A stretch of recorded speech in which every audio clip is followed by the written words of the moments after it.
ਮੱਤੇਵਾੜਾ ਜੰਗਲ ਦੇ ਉਜਾੜੇ ਨੂੰ ਲੈ ਕੇ ਕੱਲ ਇੱਕ ਵੱਡਾ ਇਕੱਠ ਰੱਖਿਆ ਹੋਇਆ ਸੀ, ਜਿਸ ਤੋਂ ਪਹਿਲਾਂ ਸੀਐਮ ਭਗਵੰਤ ਮਾਨ ਨੇ ਇੱਕ ਹੰਗਾਮੀ ਮੀਟਿੰਗ ਬੁਲਾ ਲਈ ਹੈ ਔਰ ਤਸਵੀਰਾਂ ਦੇ ਵਿੱਚ ਵੇਖ ਸਕਦੇ ਹੋ ਖਾਸ ਤੌਰ ਦੇ ਉੱਤੇ ਅਮਿਤੋਜ ਮਾਨ ਹੋਣੀ, ਲੱਖਾ ਸਧਾਣਾ ਹੋਣੀ, ਭਾਨਾ ਸਿੱਧੂ ਔਰ ਨਾਲ ਹੋਰ ਜਿਹੜੇ ਕੋਈ ਸਮਾਜ ਸੇਵੀ ਨੇ ਉਹ ਸੀਐਮ ਭਗਵੰਤ ਮਾਨ ਉਹਨਾਂ ਦੇ ਨਾਲ ਮੀਟਿੰਗ ਕਰਨ ਦੇ ਲਈ ਇੱਥੇ ਹੁਣ ਪਹੁੰਚ ਚੁੱਕੇ ਨੇ।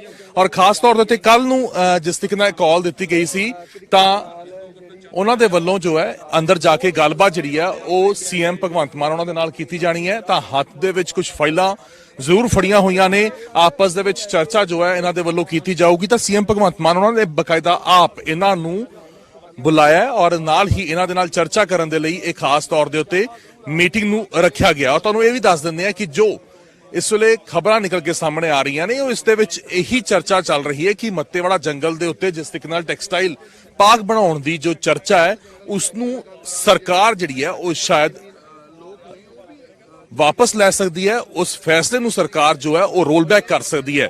ਤਾਂ ਇਸ ਨੂੰ ਲੈ ਕੇ ਜਿੰਨੇ ਵੀ ਸਮਾਜ ਸੇਵੀ ਨੇ, ਜਿੰਨੇ ਵੀ ਵਾਤਾਵਰਣ ਪ੍ਰੇਮੀ ਨੇ, ਉਹਨਾਂ ਦੇ ਵੱਲੋਂ ਇਹੀ ਗੱਲ ਕਿਹਾ ਜਾ ਰਹੀ ਹੈ ਕਿ ਜਿਸ ਤਰੀਕੇ ਦੇ ਨਾਲ ਮੱਤੇਵਾੜਾ ਜੰਗਲਾਂ ਦਾ ਉਜਾੜਾ ਜੇਕਰ ਹੋ ਗਿਆ ਤਾਂ ਉਸ ਦੇ ਨਾਲ ਵਾਤਾਵਰਣ ਔਰ ਨਾਲ ਹੀ ਜੋ ਜੀਵ ਜੰਤੂ ਨੇ ਉਹਨਾਂ ਦੇ ਉੱਤੇ ਵੱਡਾ ਅਸਰ ਪੈਂਦਾ ਹੋਇਆ ਨਜ਼ਰ ਆਊਗਾ। ਕਿਉਂਕਿ ਦਿਨ ਪ੍ਰਤੀ ਦਿਨ ਜਿਸ ਤਰੀਕੇ ਦੇ ਨਾਲ ਵਾਤਾਵਰਣ ਦੇ ਵਿੱਚ ਨਿਘਾਰ ਆਉਂਦਾ ਜਾ ਰਿਹਾ ਹੈ, ਜਿਸ ਤਰੀਕੇ ਦੇ ਨਾਲ ਜਨ ਜੀਵਨ ਜੋ ਹੈ ਉਹ ਵਿਗੜਦਾ ਹੋਇਆ ਨਜ਼ਰ ਆ ਰਿਹਾ ਹੈ, ਤਾਂ ਉਸ ਦੇ ਨਾਲ ਮੱਤੇਵਾੜਾ ਜੰਗਲ ਦੇ ਨਾਲ ਵੀ ਜੇਕਰ ਉੱਥੇ ਟੈਕਸਟਾਈਲ ਪਾਰਕ ਬਣਾਇਆ ਜਾਂਦਾ ਤਾਂ ਇਹ ਪੂਰਾ ਇਲਾਕਾ ਜੋ ਹੈ ਕਾਫੀ ਵੱਡੇ ਤੌਰ ਦੇ ਉੱਤੇ, ਕਾਫੀ ਵੱਡੇ ਪੱਧਰ ਦੇ ਉੱਤੇ ਪ੍ਰਭਾਵਿਤ ਹੁੰਦਾ ਹੋਇਆ ਨਜ਼ਰ ਆਊਗਾ। ਤਾਂ ਹੁਣ ਦੇਖਣਾ ਹੋਊਗਾ ਕਿ ਅੰਦਰ ਜੋ ਇਹ ਮੀਟਿੰਗ ਅੱਜ ਖਾਸ ਤੌਰ ਦੇ ਉੱਤੇ ਸੀਐਮ ਭਗਵੰਤ ਮਾਨ ਉਹਨਾਂ ਦੇ ਵੱਲੋਂ ਬੁਲਾਈ ਗਈ ਹੈ, ਇਸ ਦੇ ਵਿੱਚ ਕੀ ਚਰਚਾ ਹੁੰਦੀ ਹੈ। ਕਿਉਂਕਿ ਕੱਲ ਪੂਰੇ ਪੰਜਾਬ ਦੇ ਲੋਕਾਂ ਨੂੰ ਇਹ ਹੋਕਾ ਦਿੱਤਾ ਗਿਆ, ਕਾਲ ਦਿੱਤੀ ਗਈ ਹੈ ਮੱਤੇਵਾੜਾ ਪਹੁੰਚੋ। ਤਾਂ ਮੱਤੇਵਾੜਾ ਜੰਗਲ ਦੇ ਵਿੱਚ ਜਿਸ ਤਰੀਕੇ ਦੇ ਨਾਲ ਇਹ ਟੈਕਸਟਾਈਲ ਪਾਰਕ ਲਗਾਇਆ ਜਾਣਾ ਸੀ ਉੱਥੇ ਹੀ ਇਹ ਕਾਲ ਜਿਹੜੀ ਹੈ ਪਹੁੰਚਣ ਦੀ ਦਿੱਤੀ ਗਈ ਸੀ।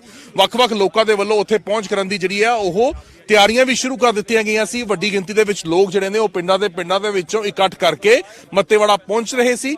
ਤਾਂ ਤੁਹਾਨੂੰ ਇਹ ਵੀ ਦੱਸ ਦਿੰਦੇ ਆ 1973 ਦੇ ਵਿੱਚ ਇਸੇ ਤਰੀਕੇ ਦੇ ਨਾਲ ਦੇਸ਼ ਦੇ ਵਿੱਚ ਇੱਕ ਚਿਪਕੋ ਮੂਵਮੈਂਟ ਜਿਹੜੀ ਹੈ ਉਹ ਸ਼ੁਰੂ ਹੋਈ ਸੀ। ਚਿਪਕੋ ਮੂਵਮੈਂਟ ਉਦੋਂ ਵਾਤਾਵਰਣ ਨੂੰ ਲੈ ਕੇ ਹੀ ਸ਼ੁਰੂ ਹੁੰਦੀ ਹੈ। ਉੱਤਰਾਖੰਡ ਦੇ ਵਿੱਚ ਇਸ ਮੂਵਮੈਂਟ ਨੂੰ ਜੋ ਹੈ ਸ਼ੁਰੂ ਕੀਤਾ ਜਾਂਦਾ, ਜਿਸ ਤੋਂ ਬਾਅਦ ਜੋ ਜਿਹੜੀ ਇਹ ਖਾਸ ਤੌਰ ਦੇ ਉੱਤੇ ਵਾਤਾਵਰਣ ਨੂੰ ਨਾਲ ਜਿਹੜੇ ਲੋਕ ਜੁੜੇ ਹੋਏ ਸੀ ਉਹਨਾਂ ਦੇ ਵੱਲੋਂ ਇਹ ਕੀਤਾ ਜਾਂਦਾ ਹੈ। ਤਾਂ ਉੱਥੇ ਦੂਸਰੇ ਪਾਸੇ ਇੱਥੇ ਕੁਝ ਸੀਨੀਅਰ ਅਫਸਰ ਵੀ ਜੋ ਨੇ ਉਹ ਪਹੁੰਚਦੇ ਹੋਏ ਨਜ਼ਰ ਆ ਰਹੇ ਨੇ। ਔਰ ਆਮ ਆਦਮੀ ਪਾਰਟੀ ਦੀ ਗੱਲ ਕਰ ਲਈਏ ਤਾਂ ਆਮ ਆਦਮੀ ਪਾਰਟੀ ਦੇ ਹੀ ਜਿਹੜੇ ਇਸ ਵੇਲੇ ਮੌਜੂਦਾ ਸਪੀਕਰ ਨੇ ਕੁਲਤਾਰ ਸਿੰਘ ਸੰਧਵਾ, ਜਦੋਂ ਉਹ ਆਪੋਜੀਸ਼ਨ ਦੇ ਵਿੱਚ ਹੋਇਆ ਕਰਦੇ ਸੀ ਤਾਂ ਉਦੋਂ ਉਹਨਾਂ ਦੇ ਵੱਲੋਂ ਹੀ ਖਾਸ ਤੌਰ ਦੇ ਉੱਤੇ ਮੱਤੇਵਾੜਾ ਜੰਗਲ ਦੇ ਵਿੱਚ ਜਾ ਕੇ ਇਸ ਦਾ ਵਿਰੋਧ ਵੀ ਕੀਤਾ ਗਿਆ ਸੀ। ਕਿਉਂਕਿ ਉਸ ਤੋਂ ਪਹਿਲਾਂ ਵੀ ਚਰਚਾਵਾਂ ਉੱਥੇ ਪਲਾਂਟ ਲਗਾਉਣ ਦੀਆਂ ਆਈਆਂ ਸੀ।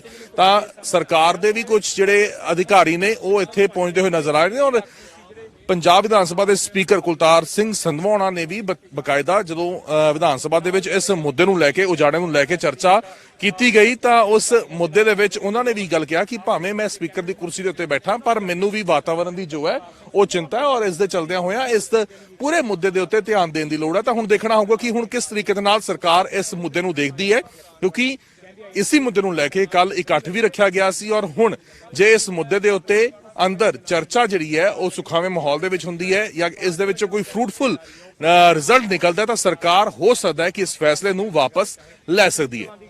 ਤਾਂ ਕੀ ਕੁਝ ਫੈਸਲਾ ਅੰਦਰ ਹੋਊਗਾ ਉਹ ਵੀ ਅਸੀਂ ਤੁਹਾਨੂੰ ਹਰ ਇੱਕ ਅਪਡੇਟ ਜਿਹੜੀ ਹੈ ਉਹ ਪਹੁੰਚਾਉਂਦੇ ਰਵਾਂਗੇ। ਕੈਮਰਾ ਪਰਸਨ ਦਵਿੰਦਰ ਦੇ ਨਾਲ ਗਗਨਦੀਪ ਸਿੰਘ, ਪ੍ਰੋ ਪੰਜਾਬ ਟੀਵੀ, ਚੰਡੀਗੜ੍ਹ।